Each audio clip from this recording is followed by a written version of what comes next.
Olá a todos e a todas, sejam muito bem-vindos e bem-vindas ao episódio 8 da temporada 3 do Meia Taça.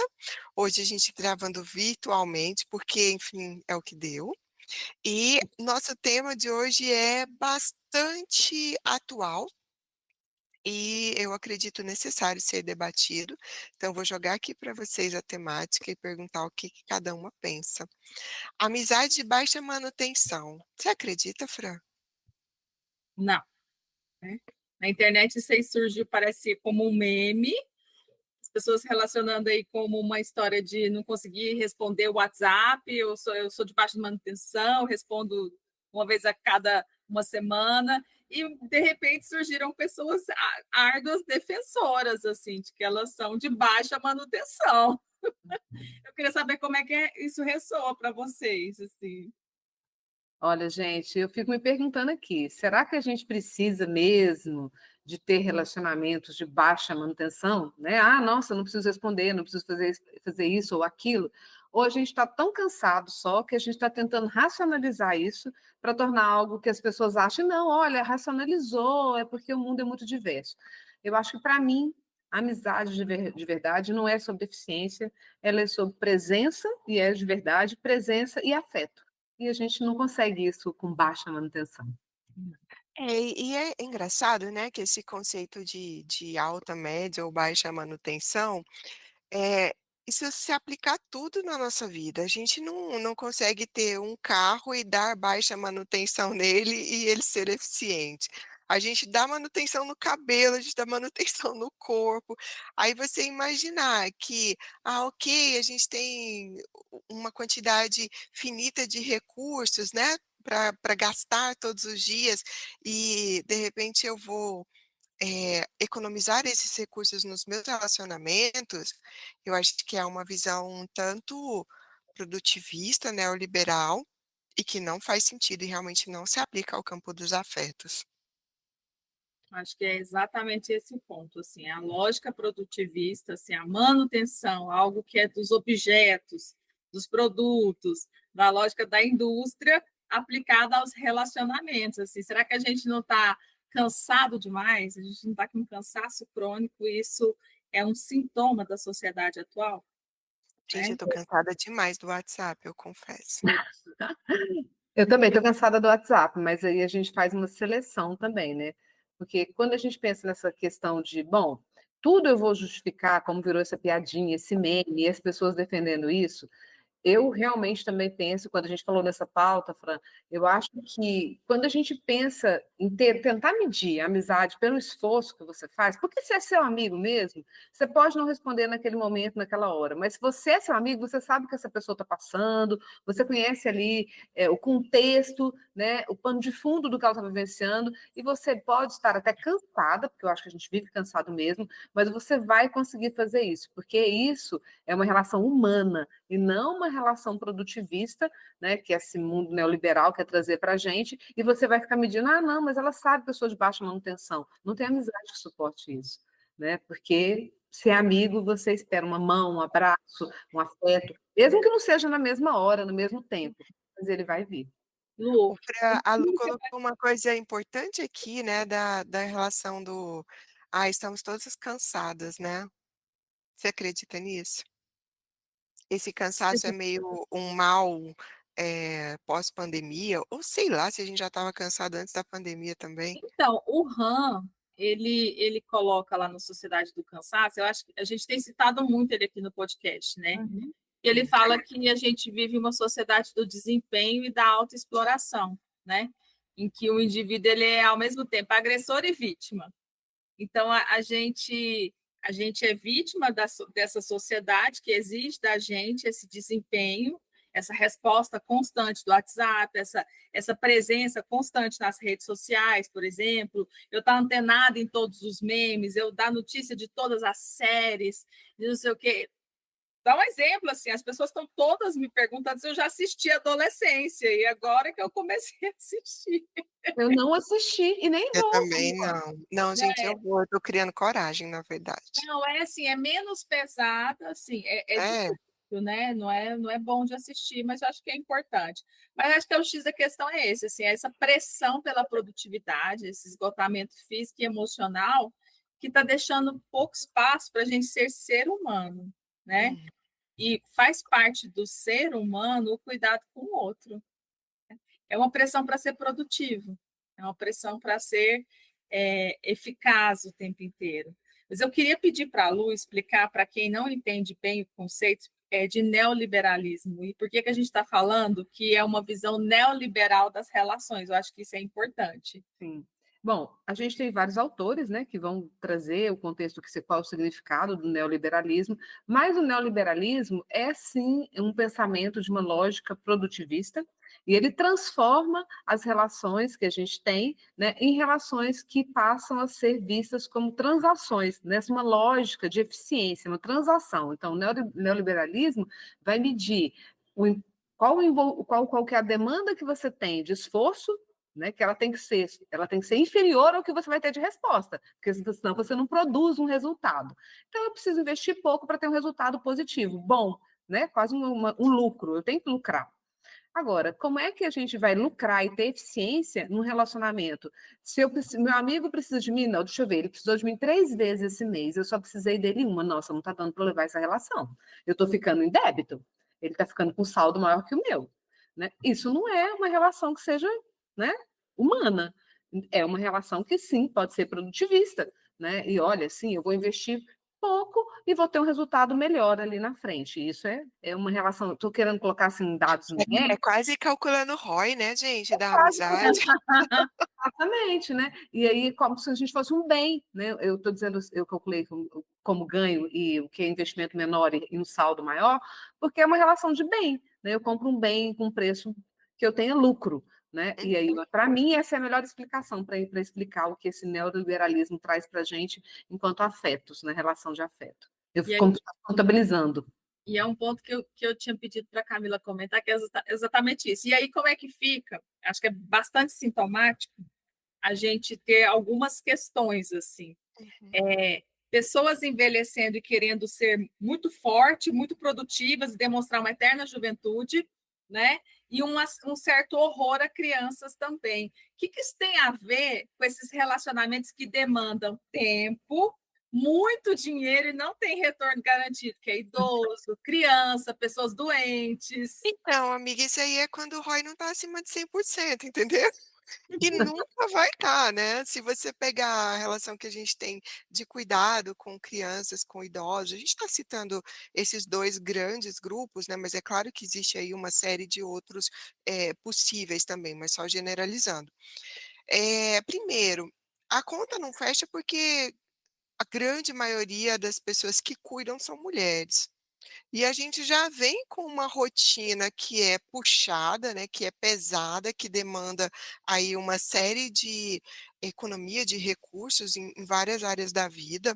Eu vou só abrir um parênteses aqui, eu estava vendo uma entrevista da Fernanda Lima, e ela comentando, né, que ela está experimentando aí os sintomas da menopausa, e que ela falou que o filho dela, o filho adolescente, falou que no ano passado ela estava muito chata.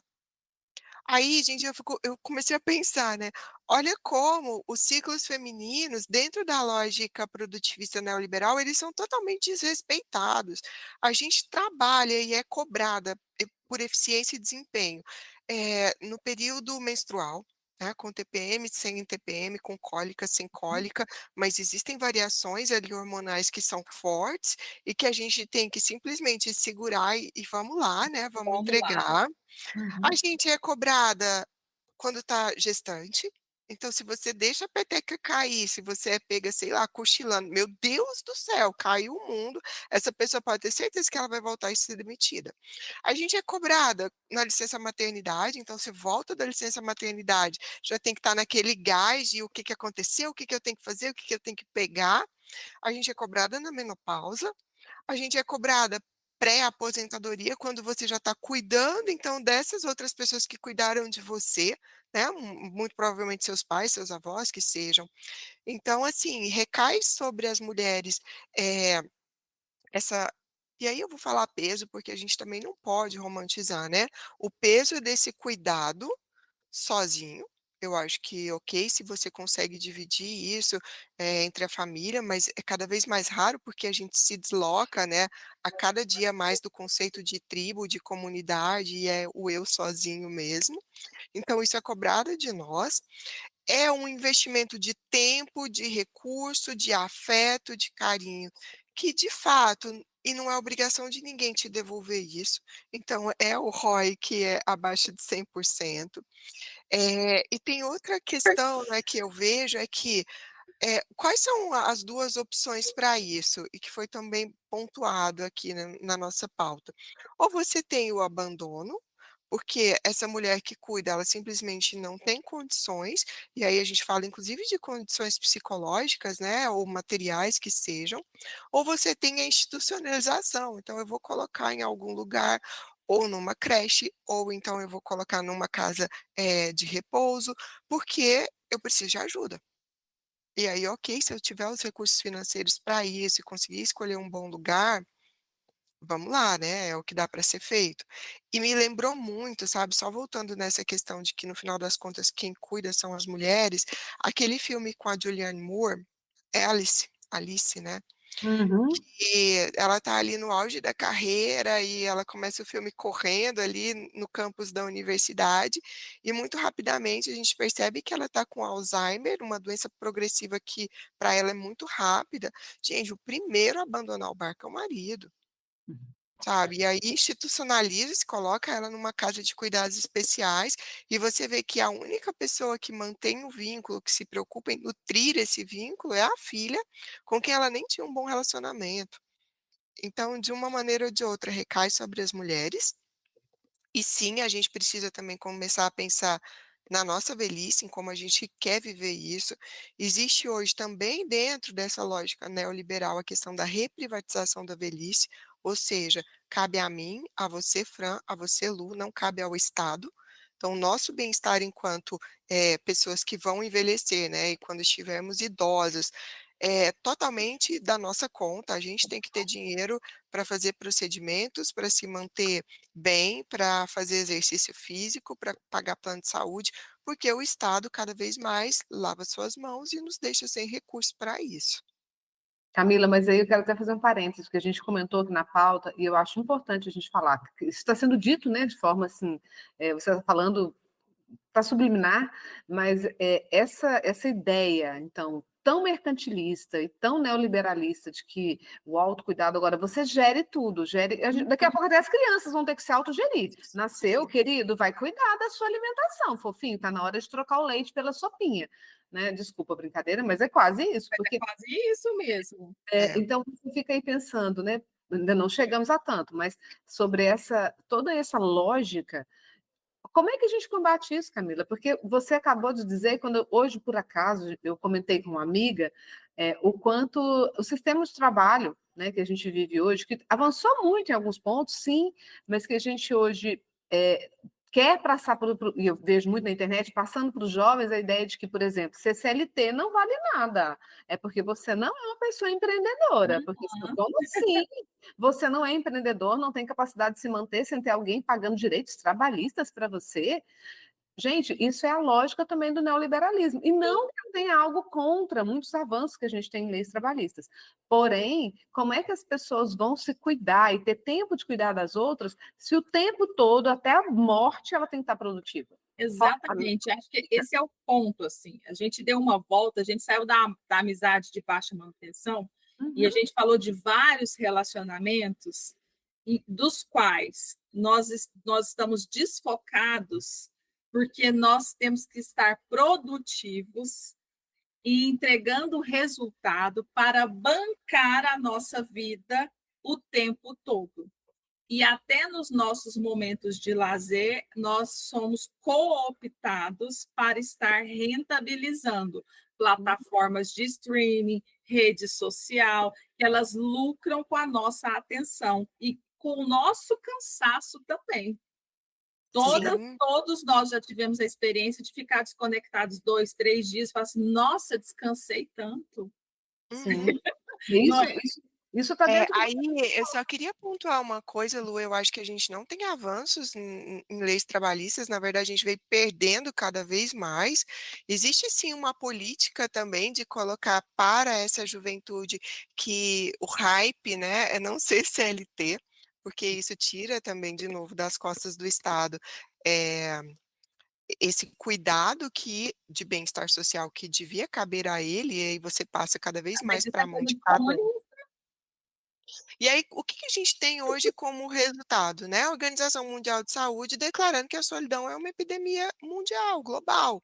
Sim, Então, sim. como se deu esse enfraquecimento de vínculos, de laços sociais afetivos e para onde isso vai caminhar? Eu acho que a gente está num limbo. Eu acho que a pandemia, de alguma maneira, acentuou isso, e aí eu vou trazer, né, como a Fran citou aí, o a Sociedade do Cansaço, eu nunca sei falar o nome dele, Fala Hã, é o último.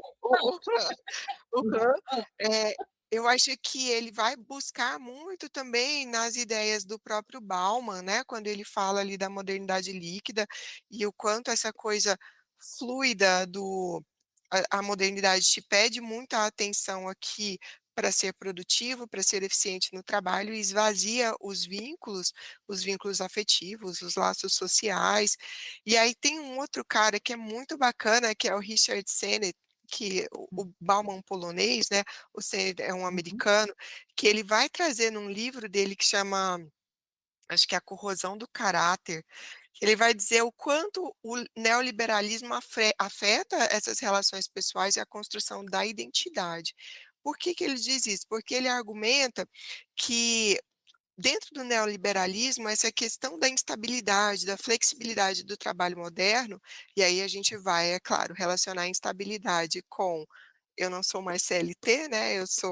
Não tenho mais Uhum, direitos uhum, trabalhistas, eu sou totalmente autoempreendedor, e que isso vai acabar prejudicando a formação de relações estáveis e a construção de um caráter que ele chama de um caráter coeso.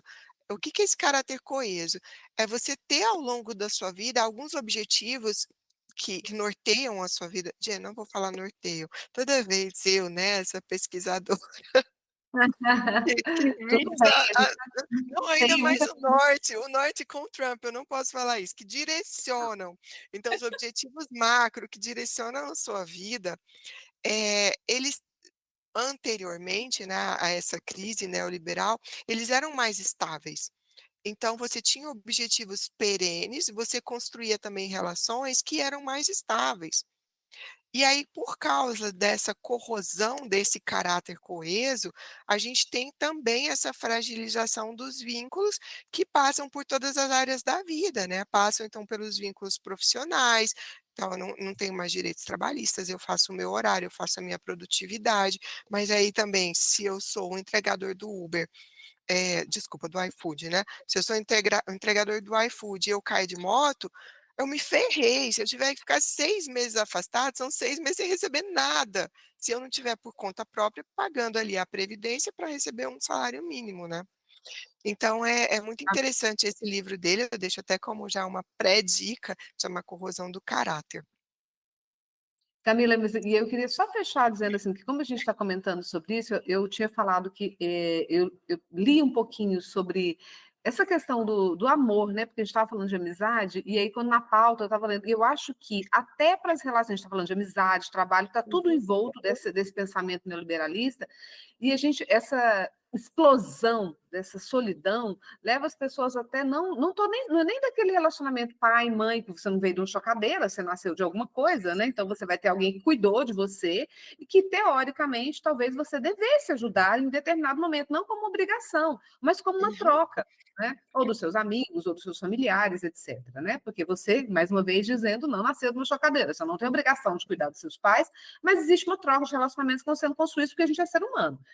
Mas essa situação toda, que passa principalmente por esse viés neoliberalista da situação do trabalho, da exploração, se autoconstruir o tempo todo, né, estar o tempo todo produtivo, faz que essa solidão vá para todos os âmbitos. Hoje, o que a gente vê de pessoas, quando você fala, Fran, da adolescência, né, da série, ali são, não vamos dar spoiler para ninguém, eu não vi, mas eu li demais sobre a série, ali você vê também uma pressão da sociedade em cima de adolescentes da sociedade, quero dizer assim, de bolhas que vão se formando em cima de inseguranças que vão sendo, poderiam já existir, de meninos, meninas, etc., mas vão construindo em cima dessa relação da solidão, de não ter poder se relacionar com as pessoas de forma profunda.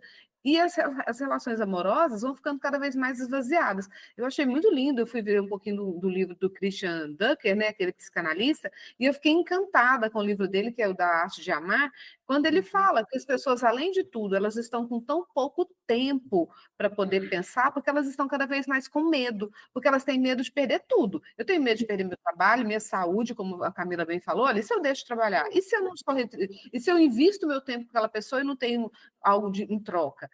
Então, esse risco das pessoas de cada vez mais se afastarem, ele é medonho, porque as Eu tenho pessoas... muito medo, Lu, eu tenho muito medo do que vai ser essa geração, assim, dos nossos filhos, né, Fran?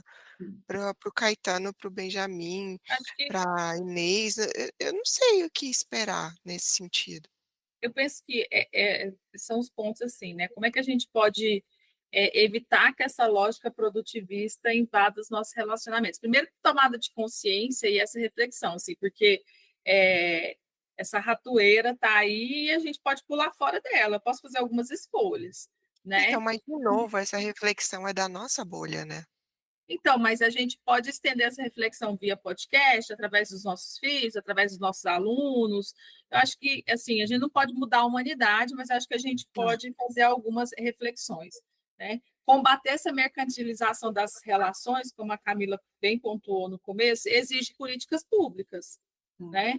Esse bem-estar coletivo, ele precisa fazer pauta, fazer parte da pauta governamental. Redução de jornada de trabalho, salário e aposentadoria para cuidador familiar.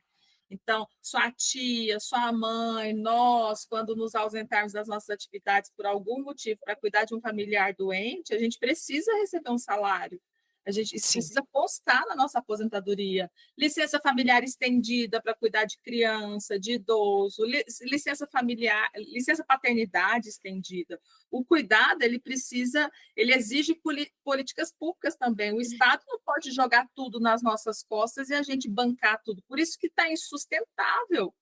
sim. Por isso que a gente trabalha 24 horas por dia, porque o Estado está jogando tudo nas nossas costas. Existe uma minoria que detém o poder, os meios de produção, essa burguesia que lucra muito com isso, e Não nós, pode falar isso, Fran, não pode falar isso, senão a gente não consegue monetizar, sabia?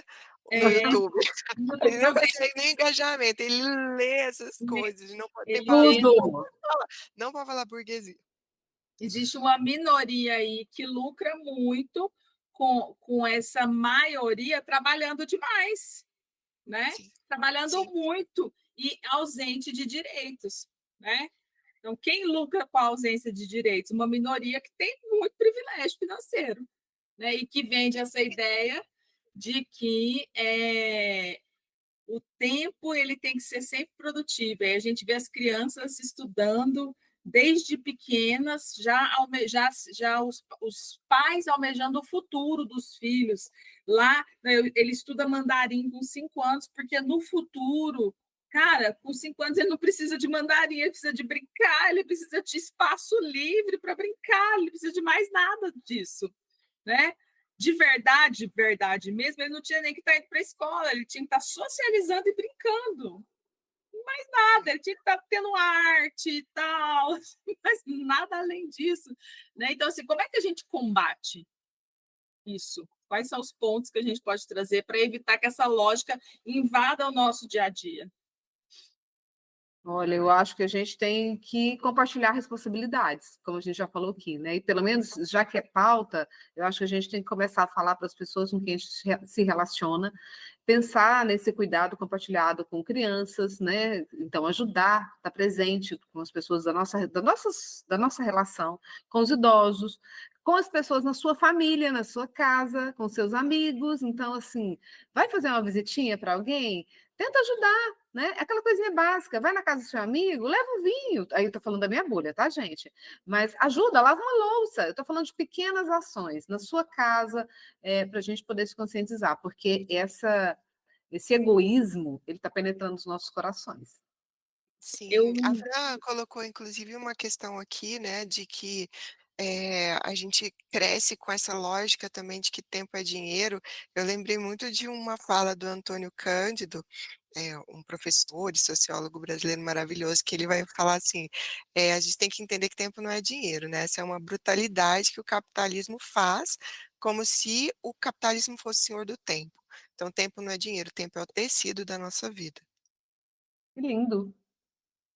eu, assim, pesquisando um pouco sobre esse assunto, eu me deparei assim com o Marquinhos, que ele critica o homem unidimensional, e resistir à homogeneização cultural é uma forma de evitar que essa lógica produtivista ela invada os nossos relacionamentos. Como assim? E quando eu me deparo com outras formas de viver, quando eu resisto a essa, por exemplo, está na moda dorama. Todo mundo assiste dorama. Tá, mas você conhece as formas de produção cultural da sua cidade, do seu estado? Isso é resistir, porque quando a gente resiste a isso que está homogêneo, que está posto e que tem alguém lá longe lucrando com isso, eu sou obrigada a sair da minha cadeira, da minha casa, de frente da minha televisão, e ir lá no centro de Goiânia assistir uma mostra de cinema. Aí lá na periferia, lá na divisa de Goiânia com Trindade, e assistir uma folia de reis, participar de um encontro. Sabe, essas coisas, são esses mecanismos de resistência, da gente se expor a outras formas de viver. E Uhum. além de ser rico culturalmente, né, Franciele, fazer um bem danado para a gente enquanto ser humano. Né? Faz um bem enorme. Eu fico pensando assim nas nossas, o tanto que é rico e às vezes os alunos não percebem, as nossas vivências, por exemplo, da jornada da cidadania, né? Eles têm Sim. essas possibilidades, assim, são coisas muito ricas da gente não ficar reduzida a uma única dimensão. Sabe aquela coisa assim, eu nasci nesse bairro, eu estudo na escola daquele bairro, eu frequento a igreja daquele bairro, eu um homem unidimensional, né? Eu só escuto as músicas daquela igreja e assim é. E não tenho Pois é, curiosidade mas de sair da bolha. e eu acho que o mais triste é que parece que a gente caminha cada vez mais nesse sentido, né. Essa Sim, polarização que a gente tem política e ideológica, ela é muito nesse viés do: "É só aqui, ó, eu só quero essa fonte, eu só vou ouvir daqui, eu só vou replicar isso". outra questão que eu penso que tem a ver com essa homogeneização é buscar uma educação que não reproduza sistemas opressivos. E aí, gente, nós vemos o tanto que, mais uma vez, somos privilegiados, né? Porque a gente pode escolher onde estudar, onde os Uhum. nossos filhos podem estudar. A gente escolhe escola. Eu vou colocar meu filho aqui por tal e tal motivo, essa escola montessoriana, essa escola, sei lá, Waldorf, né, por tal e tal motivo. É muito fácil para o rico construir uma criança com pensamento libertário. Surpreendente é sair alguém da favela com pensamento libertário, né? É verdade.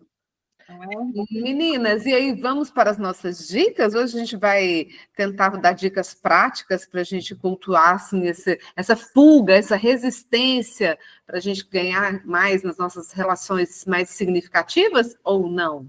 Então O que que vocês vamos, Vamos. comece. Eu vou dizer aqui que eu acho que a gente tem que estar mais presente, né? Mais presente uns com os outros, tentar evitar aquilo que a gente fala como com os nossos filhos quando eles são pequenininhos, e que a gente muitas vezes faz o contrário. A gente senta numa roda e o tempo todo ali olhando para aquele celular, né? O tempo todo olhando para aquele celular. Eu acho que a gente tem que tentar se controlar. porque a gente está ficando pior do que as crianças em alguns momentos, os adultos também. E nesse nível de ansiedade, exatamente por saber, será que alguma coisa está acontecendo? Será que eu estou sendo demandado? Muitas vezes, e às vezes nem é isso, você sabe que não está trabalhando, mas você quer o tempo todo estar por dentro do que está acontecendo. Eu acho que a gente tem que levar isso mais a sério, deixar de ser só discurso e tentar isso como uma prática. Camila? Então, eu acho que é de suma importância, e na minha vida eu tento privilegiar muito isso, que é a gente conseguir ter dentro da rotina os momentos de qualidade, né, de troca. Então, é se perguntar o que que também importa muito na minha vida, para além das demandas que eu tenho, que são profissionais, ou que são de dona de casa, que são mãe, etc., né? Então, assim, eu gosto muito de ter pelo menos um dia na semana de almoço com as amigas ou de um café com a turma de amigos, e procuro também estar presente nos grupos de amigos que a gente tem no WhatsApp, que é só para falar besteira, né? Que ninguém ali tá preocupado em discutir coisas que são muito profundas em termos de profissão e ganhar dinheiro, etc., mas que são extremamente profundas em termos de tessitura de vida, né? De trocas Quero fazer. subjetivas. E eu quero até dizer uma coisa: amanhã eu vou jogar tênis com a Camila. É, Deve ter pelo menos uns 8 anos que eu não jogo tênis. E eu fui fazer uma visita a uma aula dela, Franciele, e falei: meu Deus, por que eu não faço algo que me dá prazer? Por que eu me tirei esse exatamente. direito de fazer algo novo? Porque eu sempre fui uma pessoa que gosta de fazer coisas novas, diferentes, etc. E eu me tirei esse prazer. Por que eu me tirei? Por quê? Né? Vou me devolver esse prazer amanhã. Adoro, Lu, minha companheira amanhã. Tá justíssimo. Eu também tenho me feito essa pergunta seriamente. O tênis eu vou declinar porque assim, eu não sei para que lado vai a bolinha. Eu preciso fazer aula com o Benjamin. Ele está lá no mesmo horário. Você pode dividir a quadra com o Benjamin, se você quiser. Eu vou ter que fazer com o Benjamin, porque assim, eu preciso desse. Tênis for dummies, eu livrinho, a minha aula é essa. Olha, eu penso que a gente precisa reavaliar prioridades, assim, sabe? Às vezes as coisas vão aparecendo nas nossas vidas e a gente simplesmente vai integrando na nossa rotina. Começo a colocar, vou integrando, vou colocando, é um cliente novo, é uma proposta nova, é uma atividade, e de repente, peraí, isso importa, isso faz sentido, do que é que eu estou abrindo mão para poder integrar isso daí, né? Porque esse do que é que eu estou abrindo mão, ele é muito importante, né? Eu estou abrindo mão de quem? Além de mim, das minhas necessidades, eu estou abrindo mão de quem? O que eu estou ganhando com isso? Porque, às vezes, em detrimento, por exemplo, de ganhar mais, eu estou perdendo saúde, por exemplo. Em detrimento de, sei lá, esses dias eu considerei, olha só, acordar 5 da manhã para eu repassar minha agenda, não, para eu repassar minha agenda antes de sair para treinar, para eu treinar com a cabeça mais tranquila. Eu tive esse surto momentâneo. E aí eu pensei, bem, não é da minha natureza acordar cedo, já vai ser sofrido. E aí, o que vai acontecer? Eu vou chegar na hora do almoço podre de sono, eu não vou conseguir nem interagir com os meus filhos no horário do almoço. Ou se eu interagir, vai chegar no final do dia, eu vou estar muito cansada e eu não vou conseguir interagir com eles. Então, assim, faz sentido? Sabe essas coisas, assim? Você fala, exemplo idiota, Franciele, mas é isso que o neoliberalismo faz. Não, eu não acho que seja um exemplo idiota, eu acho que, inclusive, a gente sofre também até de uma culpa, sabe, do ócio. Então, acho que a gente tem que reviver ali as ideias do Domenico De Masi, né, do ócio criativo. Então, de conseguir ter esse momento de parar e de não estar no celular, de estar fazendo absolutamente nada, ou lendo um livro, ou assistindo um filme, ou tomando uma taça de vinho, sem essa preocupação de bater essa agenda mental que a gente fica o tempo todo, né? É porque não tem criatividade que resista a isso, gente. Não tem. O cérebro da gente vai derretendo aos pouquinhos, né? Eu acho. Só isso. Vai derretendo. E foi a palavra, né, gente, do ano passado, brain... É mesmo, nem me lembrava. Brain rot, né? É isso. Olha, nem lembrava mais essa palavra, mas é isso, essa sensação, vem por aí mesmo. Porque seu cérebro vai derretendo, vai definhando. É tanta informação, é tanta cobrança, é tanto tudo para você fazer o tempo todo, que você não suporta, né? E Você aí vai... a gente começa a achar o quê? Que os relacionamentos, eles têm que dar retorno. De baixa manutenção, porque eu tô Eu precisando... sou de baixa manutenção. Fulano, não espere muito de mim, porque eu não dou conta de corresponder aos seus anseios de relacionamento. Eu não sou Não, carente, mas eu sou de alta manutenção. eu não Ah, sou, eu eu também, sou amiga, de eu alta adorei essa manutenção. definição. Eu sou de alta manutenção, não sou carente, e é isso aí. Olha, às vezes eu sou carente e admito, e tá tudo bem também, gente. Olha, é Eu sou isso assim. carente na TPM. Na TPM eu sou. Mas é porque, assim, gente, nós somos seres humanos, assim, né? Eu gosto daquela expressão, basicamente plantinhas com sentimento. Então, a gente precisa de água, de sol, de toque físico. Uhum, A gente precisa dessas coisas, assim. A gente não pode invisibilizar essas nossas necessidades. A gente não é pode. verdade. E a gente, com essa sobrecarga de informação, essa necessidade absurda de trabalhar para manter esse estilo de vida que a gente inventou que precisa, a gente está se deixando de lado, se desumanizando. Isso mesmo, meninas. Então, nós vamos resistir. Acho que a palavra que fica aqui nesse podcast, para quem ouvir, né, gente, vamos montar um batalhão de pessoas que vão resistir. Vamos ser mais humanos, mais alegres, vamos ganhar menos dinheiro, pelo menos. Eu acho que vai ser o resultado, tá, gente? Mas Sinto investir nisso, mas vamos ser de mais. Vamos depender um pouco mais uns dos outros, porque a dependência é boa também. Porque no Mais fundo, comunidade, né, amiga? a gente depende, a gente depende. Eu É dependo isso. de você, você depende do outro. Pode não depender hoje, mas uma hora você vai depender. É sempre. isso, né? Beijos, encerramos? Encerramos. Beijo, Dicas obrigada. hoje ficaram Beijo. dicas para a gente ser mais sensível, então vamos aproveitar, gente. É isso. Não é isso? Beijo, meia taça. Beijo. Tchau, Tchau. tchau. Tchau, tchau.